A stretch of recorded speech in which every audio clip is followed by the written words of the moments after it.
It was just another Tuesday morning in Austin, Texas. The sun was climbing up the sky, painting everything with a warm golden glow. Ethan Carter, a 24-year-old guy with big dreams of becoming a filmmaker, woke up early that day. Today wasn't just any day. It was the day. He had been invited for an interview by one of the top production companies in Los Angeles. This wasn't just some random job offer.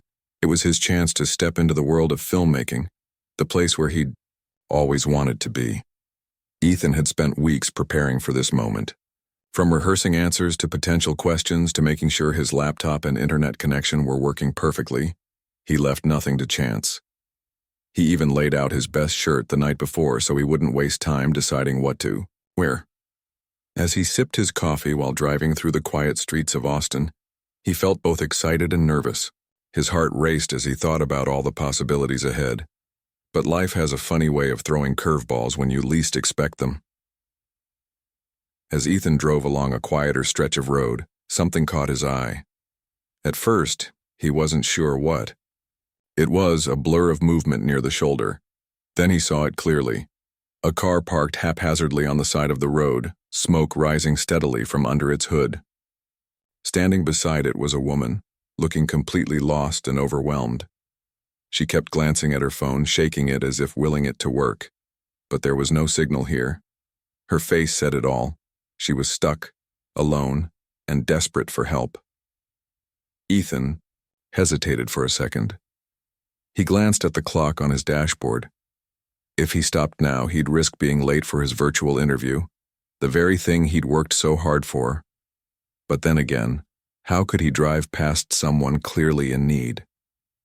It didn't sit right with him. So after taking a deep breath, he pulled over onto the shoulder and stepped out of his car. "Hey, are you okay?" Ethan called out as he approached the woman. She turned around, relief washing over her face. "Oh my goodness, thank you for stopping," she said quickly. "My engine overheated and I don't know what to do. My phone isn't getting any service and I've been standing here for almost an hour." Ethan nodded sympathetically. "Don't worry, we'll figure this out."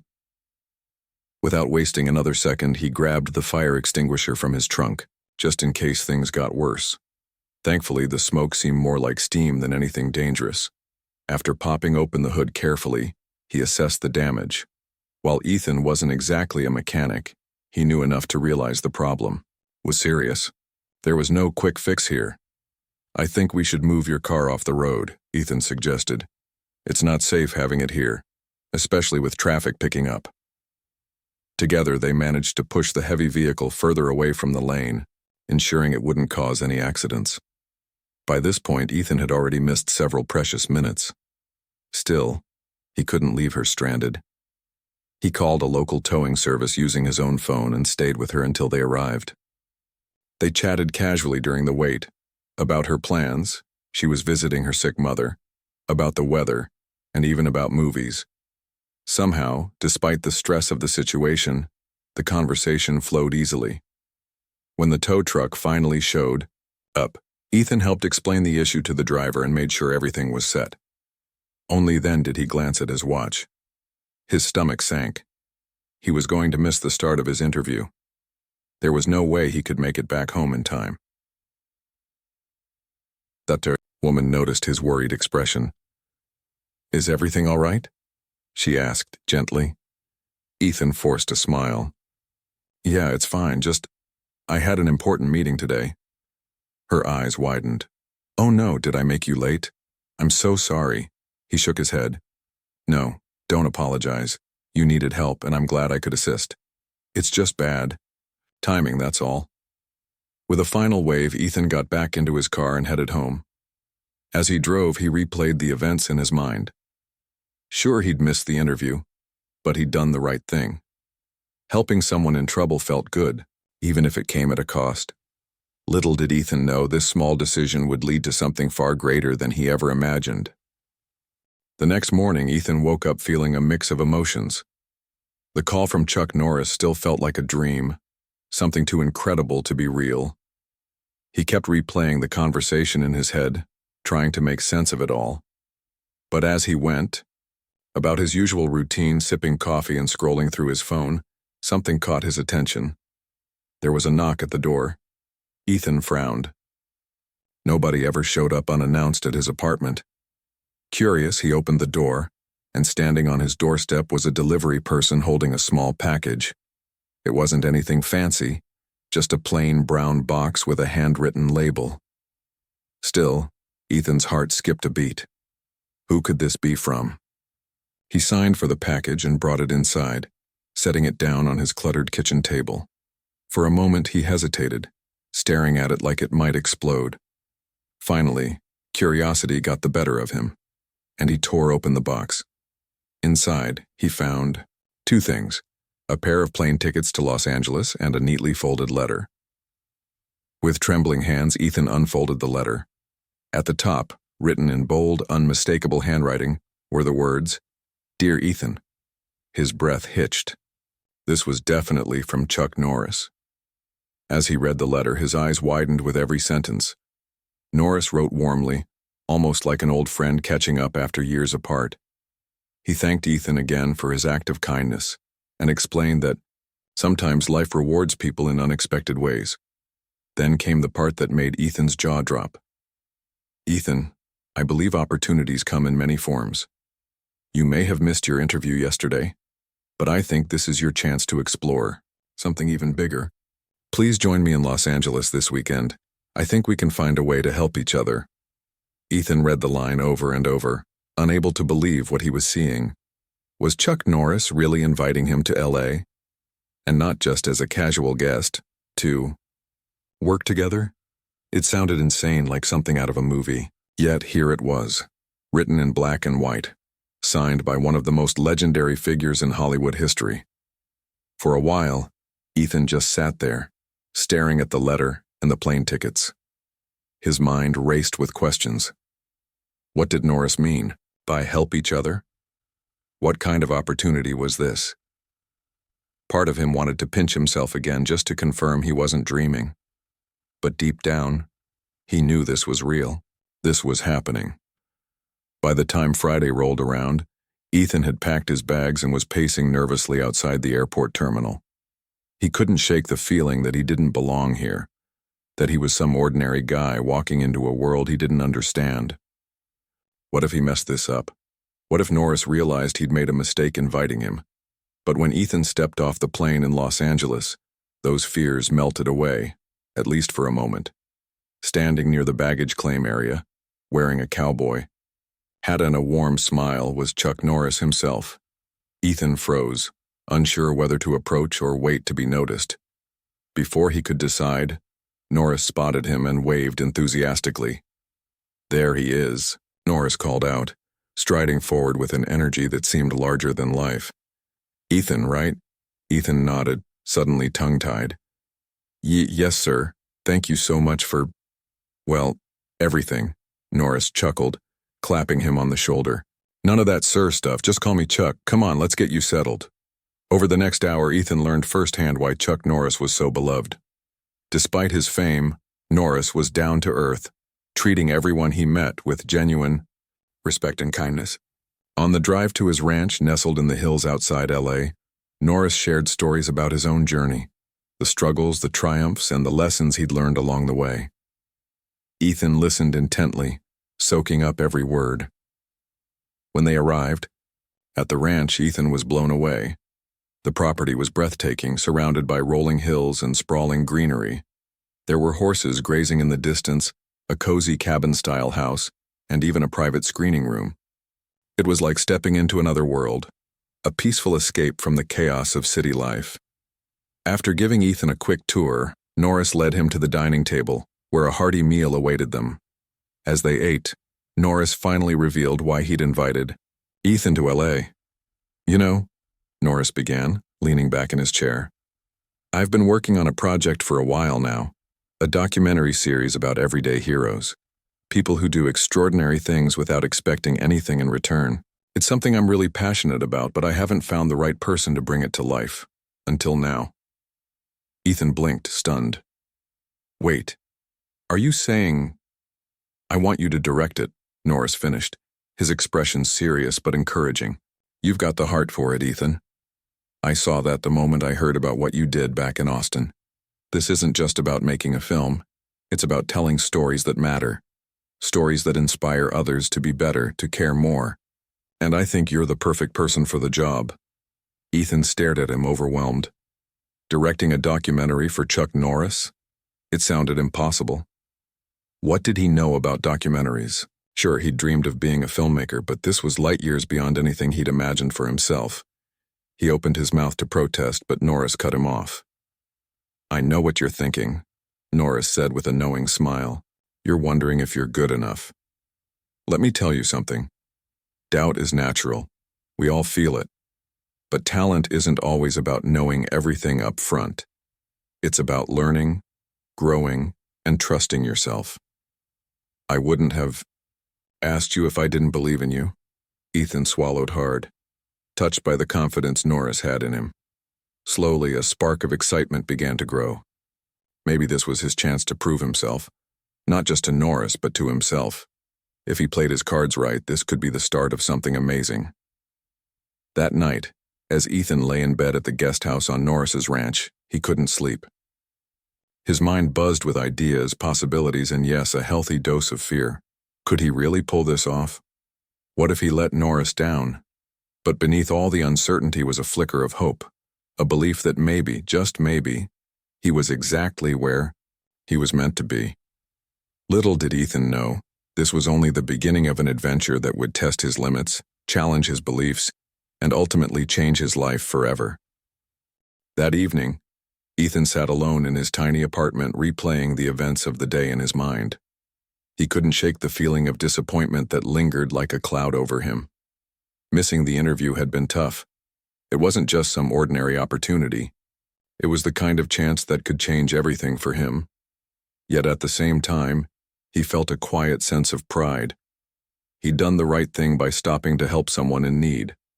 It wasn't easy to walk away from something so important, but deep down he knew he wouldn't have been able to live with himself if he'd ignored that stranded stranger. As he scrolled through his phone aimlessly, trying to distract himself, it rang unexpectedly. The screen lit up with an unfamiliar number. For a moment, Ethan hesitated, wondering whether to pick it up, but curiosity got the better of him and he answered. "Hello?" There was a brief pause on the other end before a voice spoke, a voice that sounded oddly familiar, deep, calm, and full of warmth. "Ethan, this is Chuck Norris." At first, Ethan thought it was a prank. Who would call pretending to be Chuck Norris? And why would the Chuck Norris call him? But then the voice continued, steady and sincere. "I heard about what you did today," the caller said. "Helping someone in trouble like that, it's not something everyone would do. I wanted to thank you personally." Ethan froze, gripping the phone tightly. His mind raced. Was this really happening? Could this actually be Chuck Norris calling him? He tried to speak, but the words caught in his throat. Mr. Norris?" Ethan finally managed to stammer. Is this really you?" The chuckle on the other end confirmed it. "Yes, it's me," came the reply. "And I mean every word. What you did today, it reminded me of the kind of person we should all strive to be. You put someone else's needs ahead of your own, even when it cost you something big. That takes guts." Ethan's heart swelled with disbelief and gratitude. How had Chuck Norris even found out about him? The woman he'd helped must have told someone, but how had it reached Chuck Norris, of all people? Before Ethan could ask, Norris explained. "The woman you helped, she's a close friend of mine. When she told me about what happened, I knew I had to reach out. People like you don't come around often, Ethan. I admire that." Ethan didn't know what to say. Here he was, talking to one of the most iconic figures in Hollywood history. The man famous for his martial arts skills, action movies, and larger-than-life persona. And he was being praised for something as simple as helping a stranger. It felt surreal, almost too good to be true. But Norris wasn't done yet. After a few more minutes of conversation, he dropped a bombshell that left Ethan speechless. "Listen," Norris said, his tone serious but kind. "I know missing that interview must have been hard for you, but sometimes life rewards us in ways we never expect. Keep doing what you're doing, Ethan. Stay true to yourself, and hey, this won't be our last conversation, trust me. With that, the call ended. Ethan stared at his phone, still processing what had just happened. Had Chuck Norris really called him? Was this some elaborate dream? He pinched himself just to be sure, but no. It was real. For the rest of the night, Ethan couldn't stop thinking about the call. Who wouldn't? Chuck Norris had gone out of his way to acknowledge him, a nobody from Austin who had simply followed his instincts and done the right thing. It was humbling, inspiring, and completely unexpected. But little did Ethan know, this was only the beginning. Something extraordinary was waiting just around the corner, and he had no idea how much his life was about to change.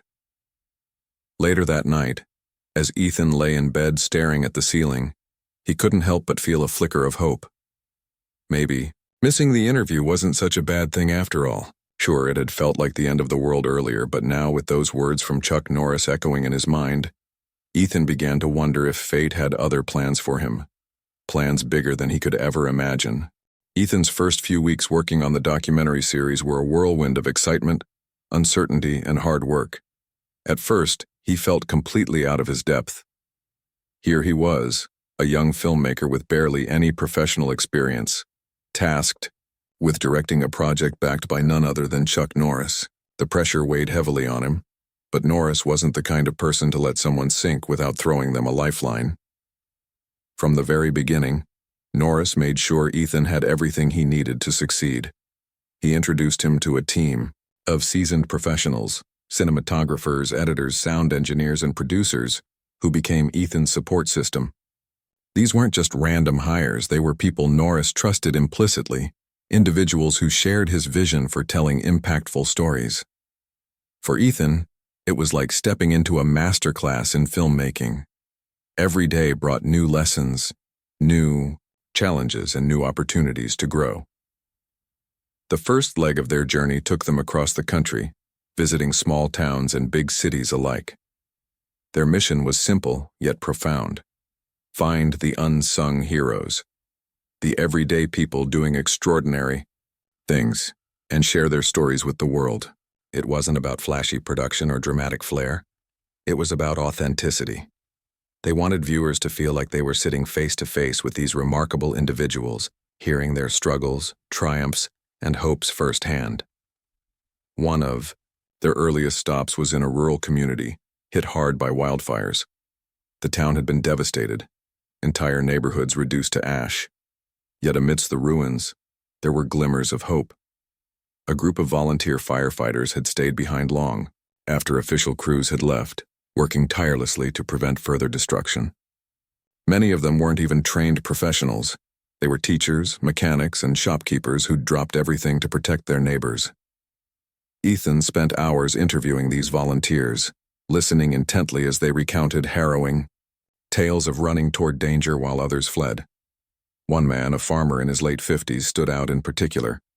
His hands were calloused from years of labor, and his voice cracked with emotion as he described losing his own home, but continuing to fight because someone had to. Ethan couldn't help but feel a lump rise in his throat as he listened. This wasn't just a story. It was a testament to human resilience and selflessness. Capturing moments like these required patience and sensitivity. Ethan quickly learned that being a good director wasn't just about technical skills. It was about creating a connection. He spent time with each subject beforehand, getting to know them as people rather than characters in a film. He asked questions, not just about what they did, but about why they did it. What drove them? What kept them going when things seemed impossible? These conversations didn't just shape the film, they shaped Ethan too. He began to see the world differently, noticing the quiet acts of courage and kindness that often went unnoticed. In another town, they met a teacher who used her own savings to buy school supplies for students whose families couldn't afford them.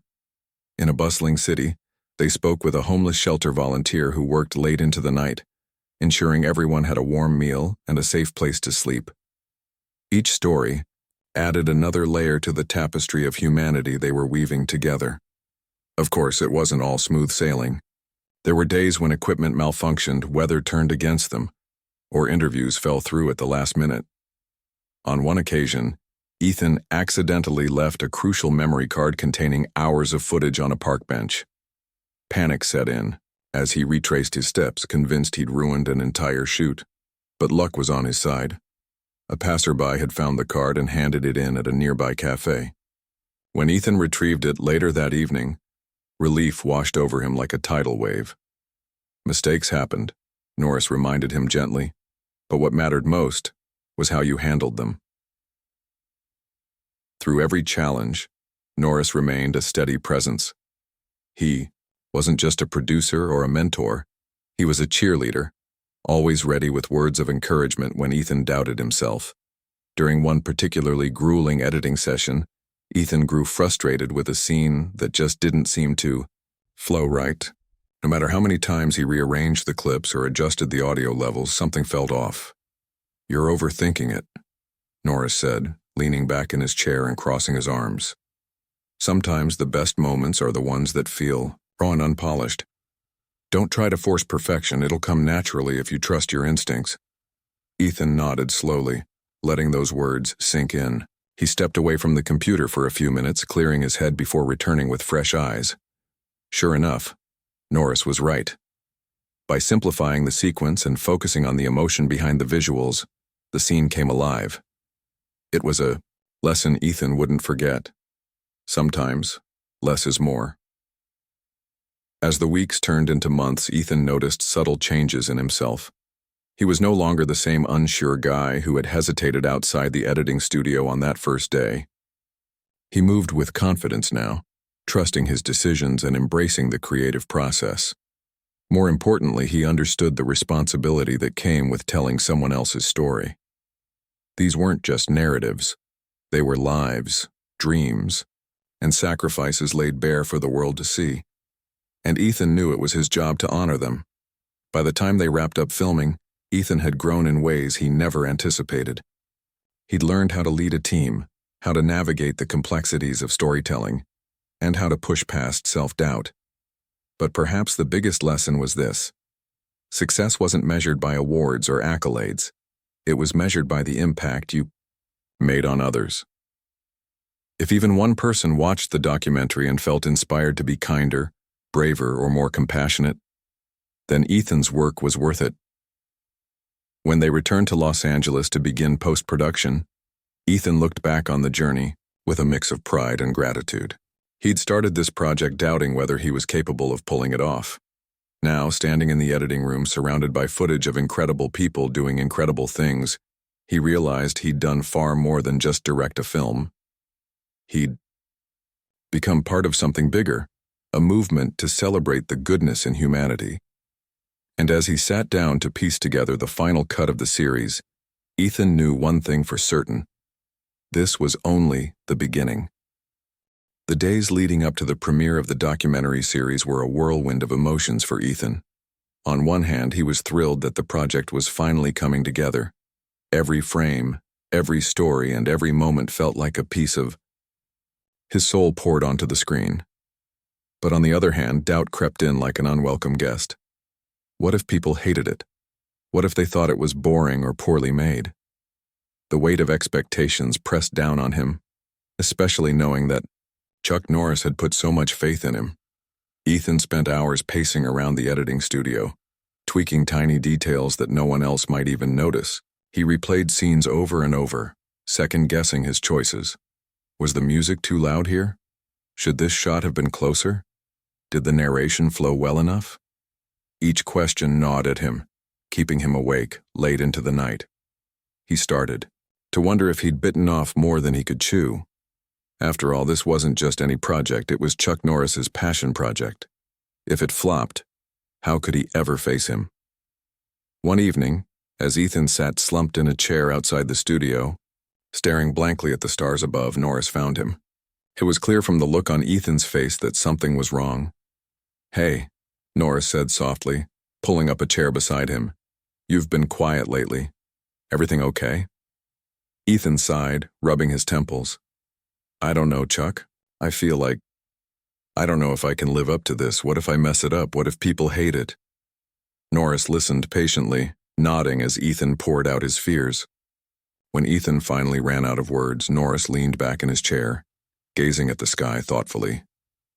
"You know," Norris began, his voice calm but firm, "fear is natural. We all feel it when we're stepping into unknown territory. I've been there too. More times than you'd think. There was a point early in my career when I almost walked away from acting because I didn't believe in myself. I was scared I'd fail, scared people would laugh at me." Ethan looked at him, surprised. The idea of Chuck Norris, the legend, who seemed fearless, feeling unsure of himself, was hard to imagine. "But here's the thing," Norris continued. "Courage isn't about not being afraid. Courage is about moving forward despite being afraid. You've already shown that kind of courage, Ethan. Remember why we started this project. To tell stories that matter, to highlight the good in people. Don't lose sight of that now." His words hit home. Ethan realized he'd been so focused on perfection that he'd forgotten the heart of the project. This wasn't about impressing critics or earning awards. It was about sharing real, human stories that could inspire others. And those stories, the firefighters risking their lives, the teachers shaping young minds, the volunteers helping the homeless, they weren't fake. They were authentic, raw, and powerful. That was what mattered most. With renewed determination, Ethan threw himself back into the final stages of the project. Instead of obsessing over minor details, he focused on ensuring the essence of each story shone through. He trusted his instincts, just as Norris had encouraged him to do. Slowly but surely, the doubts began to fade, replaced by a quiet confidence. Finally, the big day arrived. The theater where the premiere was being held buzzed with excitement. Reporters, filmmakers, and fans filled the room, chatting animatedly as they waited for the lights to dim. Ethan stood backstage, clutching a glass of water he didn't drink, his nerves threatening to overwhelm him. He glanced at Norris, who gave him a reassuring nod. "You've got this," Norris whispered. "Just breathe." As the crowd settled into their seats, Norris stepped onto the stage to introduce the film. The audience erupted into applause as, soon as they saw him, cheering like kids meeting their favorite superhero. Norris smiled warmly, waving until the noise died down. "Thank you all for being here tonight," he began, his voice steady and commanding yet full of warmth. "This project means a lot to me, not just because it's something I care deeply about, but because it's a testament to the power of kindness and courage. Behind every great story is someone willing to take a chance to step up and make a difference. Tonight we celebrate those unsung heroes, the people who remind us what it truly means to be human." He paused, letting his words sink in before turning to Ethan. "And I also want to thank the man who brought these stories to life. Ethan Carter, come on out here." Ethan froze for a split second, then forced himself to walk onto the stage. The spotlight felt blinding, and the sound of applause was deafening. He shook Norris's hand, managing a shaky smile as the crowd cheered. For a brief moment, he allowed himself to soak it all in, the energy, the anticipation, the sheer magnitude of what he'd accomplished. When the lights dimmed and the screen lit up, Ethan forgot about the audience. All he could focus on was the film unfolding before him. As the first story began, a firefighter recounting how he saved a family from a burning building, Ethan felt a lump rise in his throat. This was real. These were real people, real moments, captured honestly and beautifully. By the time the credits rolled, the theater was silent except for the occasional sniffle. Then as the final note of the closing music played, the room erupted into applause once again. Ethan exhaled deeply, realizing he'd done it. He'd created something special, not perfect maybe, but meaningful. And that was enough. After the screening, Norris pulled Ethan aside. "See?" he said with a grin. "I told you, you've got this." People connected with it because it came from the heart. Ethan smiled, feeling a sense of pride he hadn't experienced in years. For the first time, he truly believed in himself, not because someone else told him to, but because he knew he'd given his best. And that, he realized, was the greatest reward of all. The success of the documentary series didn't just happen overnight. It grew steadily, like a ripple spreading across calm water. At first it was small, glowing reviews from critics who praised its authenticity and emotional depth. Then came the social media buzz with clips from the series going viral. Viewers shared their favorite moments online, tagging friends and family to watch together. People talked about how the stories had moved them, inspired them, or even pushed them to take action in their own communities. For Ethan, watching the impact of his work unfold was both humbling and exhilarating. He'd always dreamed of making films that mattered, but he never imagined they'd resonate so deeply with people. One day, while scrolling through comments on a video clip, he stumbled upon a message that stopped him cold. It read, "This made me realize I can make a difference too. Thank you for reminding me that kindness still exists." That single comment stayed with him. It wasn't fame or money that Ethan cared about. It was knowing that his work had touched someone's life. That's when it hit him. This was what true success felt like. Not awards or accolades, but the knowledge that he'd created something meaningful, something that could spark change. As the weeks turned into months, opportunities began pouring in for Ethan. Production companies, networks, and independent filmmakers reached out, eager to collaborate with the young director who had caught Chuck Norris's eye. Offers ranged from directing feature-length documentaries to working on scripted projects. Some were tempting, others overwhelming, but Ethan approached each one carefully. He knew better than to rush into anything. He'd learned the hard way that staying grounded was key. Chuck Norris remained a constant presence in Ethan's life during this whirlwind period. Every now and then, Norris would call just to check in, offering advice or sharing stories from his own career. Their bond had grown beyond mentorship. It felt more like friendship. Norris often reminded Ethan to stay true to himself, no matter how much pressure he faced. "You've got talent," Norris told him during one of their calls. "But remember, your integrity is what sets you apart. Don't lose sight of why you started doing this in the first place." Ethan took those words to heart. Instead of chasing every opportunity that came his way, he chose projects that aligned with his values, stories that highlighted humanity, resilience, and hope. His next big project focused on grassroots activists fighting climate change, shining a light on ordinary people taking extraordinary steps to protect the planet. Once again, his work struck a chord with audiences, earning widespread acclaim. Through it all, Ethan carried the lessons he'd learned along the way: the importance of courage, the value of humility, and the power of storytelling to inspire change. These weren't just abstract ideas anymore. They were part of who he was. Looking back, Ethan often thought about the chain of events that had led him here. Missing that interview in Austin had felt like the end of the world at the time, but now he saw it as the beginning of something far greater. That simple act of stopping to help a stranger had set off a domino effect, leading him straight to Chuck Norris and, eventually, to where he stood today. Years later, when asked about that fateful morning, Ethan always smiled. "It sounds crazy, but missing that interview was the best mistake I ever made," he'd say. Because sometimes helping someone leads you straight to destiny. And though he'd achieved more than he'd ever dreamed possible, Ethan never lost sight of the person he used to be. The guy who pulled over on a quiet Texas road because it was the right thing to do. Success hadn't changed him. It had only deepened his commitment to using his talents for good. Every once in a while, when Ethan least expected it, his phone would ring.